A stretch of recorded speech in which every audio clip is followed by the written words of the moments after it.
आप दुनिया के सबसे प्राचीन सभ्यता के बारे में जानते हैं, जहां से हमारी सभ्यता की शुरुआत मानी जाती है। यहाँ हम बात कर रहे हैं सिंधु घाटी सभ्यता की। पुरातत्वविदों का कहना है कि 4000 साल पहले खत्म हुई सिंधु घाटी सभ्यता का विनाश का कारण जलवायु परिवर्तन था। तो देखते हैं कि इस सभ्यता के खत्म होने की असली वजह क्या है। उसके पहले हम सिंधु घाटी सभ्यता के इतिहास के बारे में जानेंगे। दोस्तों, सिंधु घाटी सभ्यता को इंडस वैली सिविलाइजेशन के नाम से भी जाना जाता है। ये हड़प्पा और सरस्वती सभ्यता के नाम से भी जानी जाती है। इसका विकास सिंध और घाघर के किनारे हुआ था। इस सभ्यता के मुख्य निवासी द्रविड़ और भूमध्य सागरीय थे। आखिर क्यों पड़ा इंडस वैली नाम? इस सभ्यता का श्रेय राय बहादुर दयाराम साहनी को जाता है, क्योंकि उन्होंने ही पुरातत्व सर्वेक्षण के महानिर्देशक सर जॉन मार्शल की देखरेख में 1921 में खुदाई करवाई, जिसके बाद मोहनजोदड़ो में बने एक बौद्ध स्तूप की खुदाई के समय एक और स्थान का पता चला,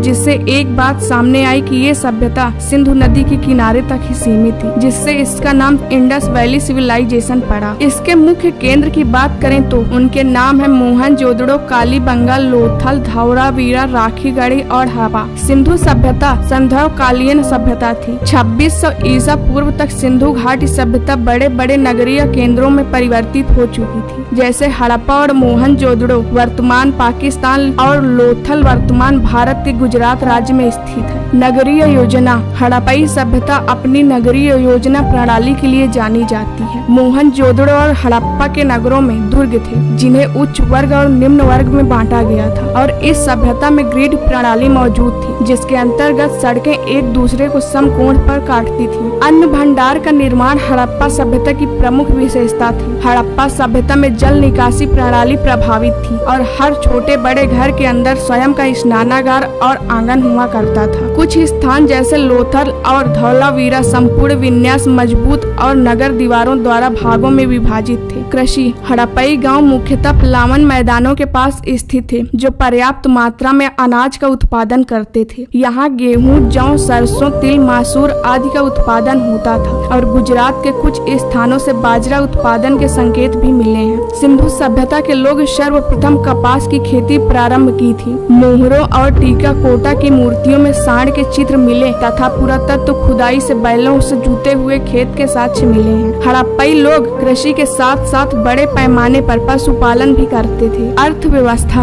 अनगिनत संख्या में मिली मोहरें, एक समान लिपि, वजन और मापन की विधियों से सिंधु घाटी सभ्यता के लोगों के जीवन में व्यापार के महत्व के बारे में पता चलता है। हड़प्पाई लोग पत्थर, धातुओं, सीप या शंख का व्यापार करते थे। धातु मुद्रा का प्रयोग नहीं होता था। व्यापार की वस्तु विनिमय प्रणाली मौजूद थी। शिल्प कला। हड़प्पाई कांस्य वस्तुएं निर्मित कराने की विधि में परिचित थी। तांबा राजस्थान की खेतड़ी खान से प्राप्त और टीन अफगानिस्तान से लाया जाता था। बुनाई उद्योग में प्रयोग किए जाने वाले ठप्पे बहुत सी वस्तुओं पर पाए गए थे। हड़प्पाई लोग नाव, मकान, मोहरे, टेराकोटा की मूर्तियां और मिट्टी के बर्तन बनाने की विधि जानते थे। संस्थाएं। सिंधु घाटी सभ्यता में बहुत कम मात्रा में लिखित साक्ष्य मिले हैं और हड़प्पा में किसी मंदिर के प्रमाण भी नहीं मिले हैं। साथ ही ऐसा अनुमान लगाया जाता है कि हड़प्पा सभ्यता व्यापारी वर्ण द्वारा शासित थी और यहाँ कोई शासक वर्ग नहीं था। समाज के हर व्यक्ति को समान दर्जा प्राप्त था। धर्म। टेराकोटा की मूर्तियों पर एक महिला का चित्र, जिसमें महिला के गर्भ से उगते हुए पौधों को दर्शाया गया था। हड़प्पाई लोग पृथ्वी को देवी मानते थे और उसी की पूजा करते थे। पुरुष देवता के रूप में मोहरों पर 3 श्रृंग चित्र पाए गए,